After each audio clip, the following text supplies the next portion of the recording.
नमस्कार, times of Swaraj में आप सबों का स्वागत है और मैं हूं संतोष सिंह। और आज हम टाइम्स ऑफ स्वराज में चर्चा करने जा रहे हैं कि सर्वे को लेकर कई तरह के मीडिया के द्वारा, खास करके सोशल मीडिया के द्वारा पिछले 24 घंटे से ये खबरें लगातार चलाई जा रही है कि सर्वे का काम स्थगित होने वाला है। हम बड़ी खबर अपने दर्शकों को दे दें कि सरकार फिलहाल इस मूड में नहीं है।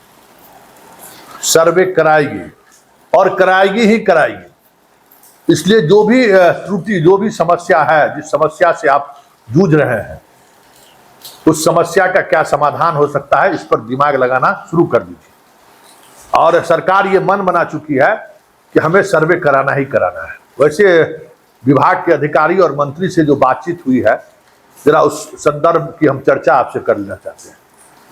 कल मंत्री ने बहुत ही तल्ख अंदाज में ये कहा कि भू माफिया की वजह से लोग जिस तरीके का पटना में बैठे हुए लोग माहौल बना रहे हैं कि सर्वे में ये कठिनाई हो रही है, वो कठिनाई हो रही है, लेकिन ग्रामीण स्तर पर ऐसी कोई बात नहीं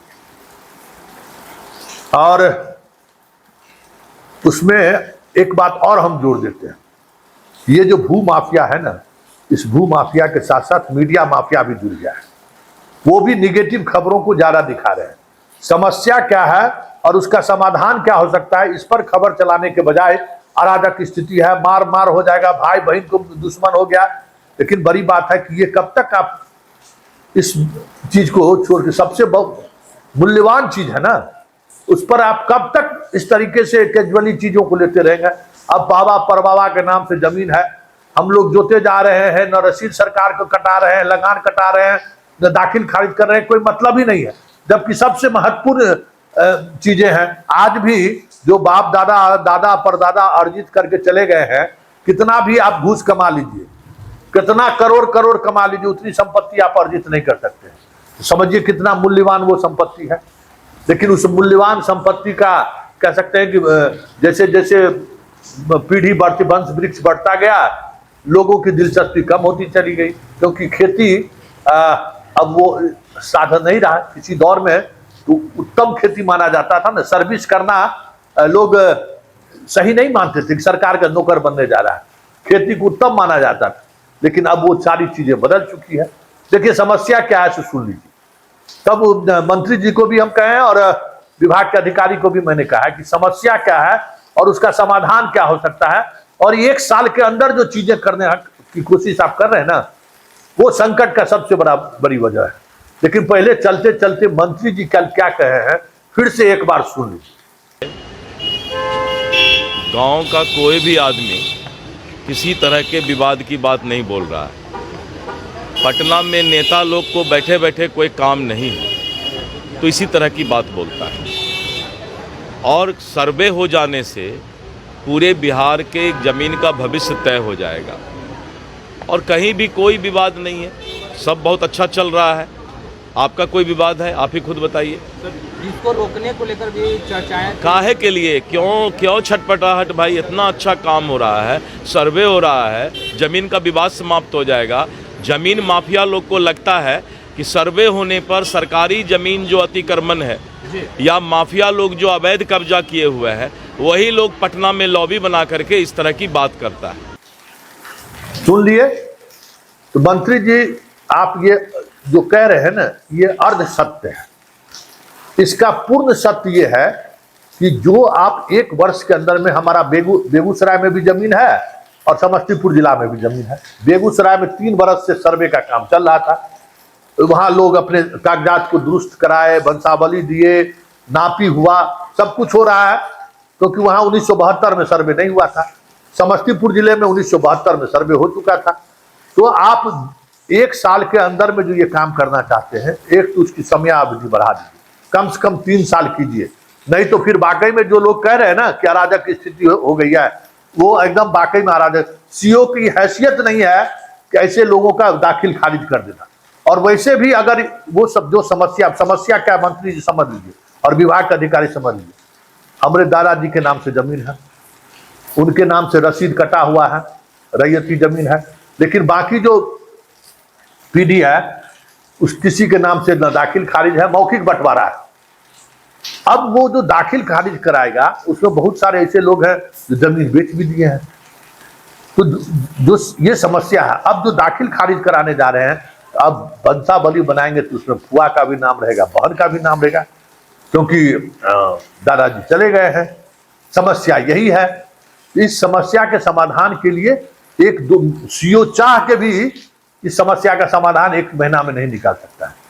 होगा क्या, इस वजह से अधिकांश मामला आपका टाइटल में चला जाएगा, अधिकांश मामला DCLR के यहाँ हो जाएगा, तो सर्वे का काम वैसे भी आपका प्रभावित हो जाएगा। ऐसे जो चाहते हैं कि जो विवाद खत्म हो, मतलब सरकार का क्या उद्देश्य है कि विवाद खत्म हो जाए, जिसकी संपत्ति है उसका मालिकाना हक को हम प्रूफ कर दें। उसको प्रूफ करने के लिए जो वक्त चाहिए, थोड़ा वक्त बढ़ा दीजिए, 1 साल से बढ़ा दीजिए, और ये पूरी प्रक्रिया अब 6 महीना का समय दे दीजिए, ज्यादा समय मत दीजिए। 6 महीना का पूरा समय दीजिए कि आप अपना बंटवारा कर लीजिए, सब लोग दाखिल खारिज करा लीजिए। 6 महीना में सब कुछ हो जाएगा, 6 दिन में नहीं होगा। 6 महीना का समय दीजिए, जो लोग बाहर हैं वो भी आएंगे, सब लोग मिल बैठकर उस पर मंथन करेंगे कि कैसे हम कर सकते हैं। और अगर बंटवारा नहीं कर पाए तो सब जमीन पर सरकार अपना झंडा गाड़े। क्या करेगा भाई? आपको जमीन का महत्व नहीं समझ में आ रहा है, बाप दादा का संपत्ति है, कहिएगा हमको तो 10 कट्ठा हिस्सा मिलेगा, 5 कट्ठा हिस्सा मिलेगा, तो हम काहे दिल्ली से और अमेरिका से जाएंगे? तो मत जाइए, जो यहाँ है वो अपना जैसे है वो अपना कर लेगा। लेकिन आप समय दीजिए, कम से कम 6 महीना समय दीजिए आप मंत्री जी और विभाग के सचिव दीपक बाबू, 6 महीना समय दीजिए कि 6 महीना में सब लोग अपना बंटवारा भी कर ले, सब लोग अपना रसीद भी कटा ले। और जिसको अब हो क्या रहा है, देखिए गांव में संकट क्या है। अब जो उस जमाने का जो समझदार लोग थे, बाबा के भाई, उसके पास सब कागज है, वो अब किसी को कागज नहीं दे रहे, दस्तावेज नहीं दे रहे, रसीद नहीं दे रहे, सब परेशान है। अब वो सोचते हैं कि हम दे देंगे तो पता नहीं वो रख के क्या कर सकते हैं। और आपका जो साइट है वो साइट खुलता ही नहीं है, क्रश कर गया है, जिससे वो वहां से निकाल सके। अब तो भाई आपने बहुत सारा दस्तावेज तो साइट पर दे दिया है, लेकिन जो आप वेबसाइट क्रिएट किए हैं ना, वहां इतना ज्यादा लोड है कि रात के 12-12, 1-1 बजे रात में भी लोग कोशिश करता है तो नहीं निकल रहा है। उस पर भी दबाव बहुत ज्यादा है, क्योंकि आप तुरंत इस मामले का निष्पादन करना चाहते हैं।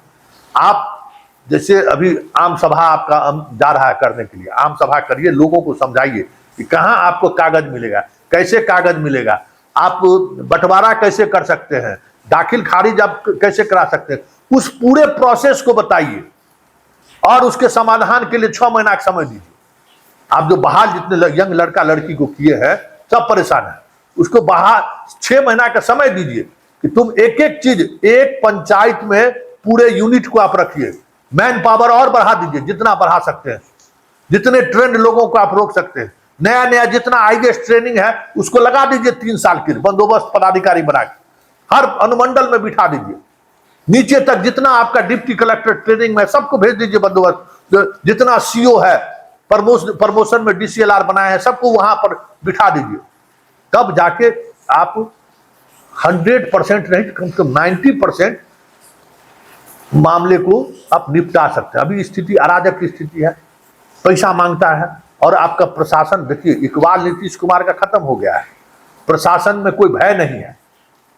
इस बात को दिलीप बाबू समझ जाइए, और दीपक बाबू आप भी समझ लीजिए। इकबाल नीतीश कुमार का वो इकबाल नहीं रहा, पदाधिकारियों पर वो भय नहीं है। इस वजह से और अराजक की स्थिति, और नयिका जो लड़का लड़की को बहाल किए हैं, ये तो लगता है जैसे आते ही पैसे खोज रहा है। ये सब भी संकट है।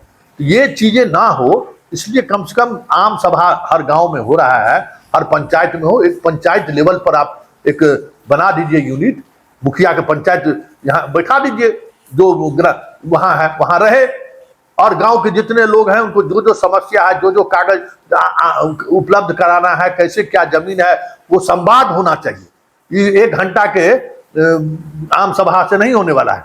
6 महीना कम से कम समय दीजिए, तो ये सारी चीजें मंत्री जी, तब असल में ये चीजें सामने आएंगी। नहीं तो वाकई में जो कहा जा रहा है ना कि अराजक की स्थिति हो जाएगी, और चुनाव के समय इस तरीके का निर्णय आप लोगों के लिए आत्मघाती साबित हो जाए तो कोई बड़ी बात नहीं होगी।